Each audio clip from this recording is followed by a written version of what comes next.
So we left it here for a good 5 minutes. All of the oil has drained. As you can see, only a little drip coming out. So at this stage you get your clot and just give it a good wipe. Make sure everything is nice and dry before you put your screw back on. The screw is also nice and clean already, that we did with the cloth. No extra oil on it. So you can take your drip pan now at this stage so that the screw doesn't fall in like it did on the previous take.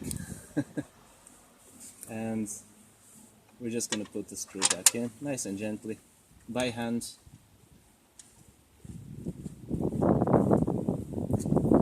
So hand tight, and then you get your wrench again and you're going to give it the final tighten.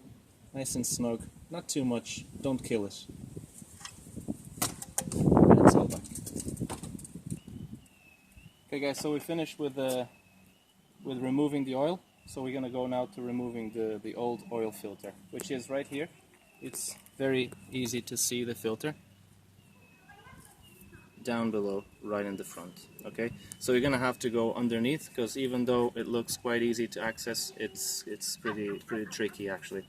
So because we have the car jacked up, anyway, we're gonna go underneath.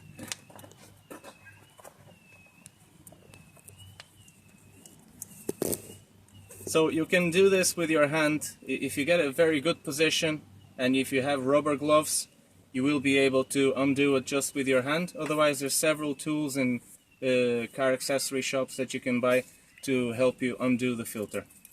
I've loosened it already. So get your drip pan again, because there's going to be some oil spillage here. So get it nice and ready here. And you're going to take your filter, and again,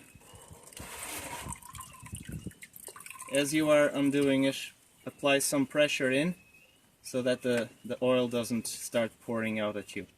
Now, because we removed all the oil, there won't be much oil left in the engine anyway, and that's why this is the right time to remove the filter now. Okay, so there we go, filter's out,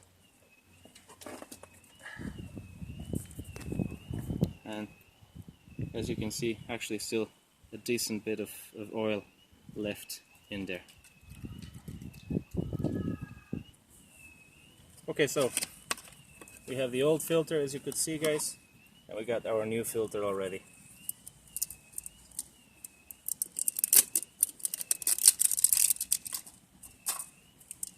We'll take the covers. Now, this one, as it happens, as you could see, it comes already with a plastic cover, and it has already plenty of grease. Okay, if you don't have any grease, you just get it with your finger, some of the old oil, and you just rub it around the rubber ring, and this will give you just better adhesion for the rubber ring to seal properly. Okay, so now we have this. Just gonna get rid of the old one, and we're gonna go straight underneath.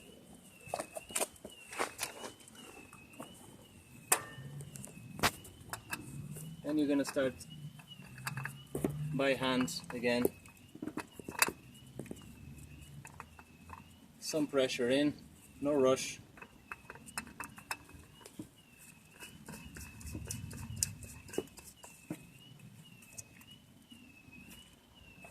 Just get my cloth, whatever it is.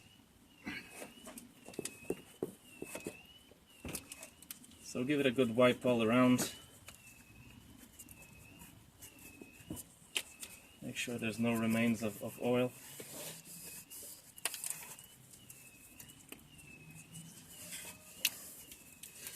And now again, your filter is nice and dry, and you have rubber gloves.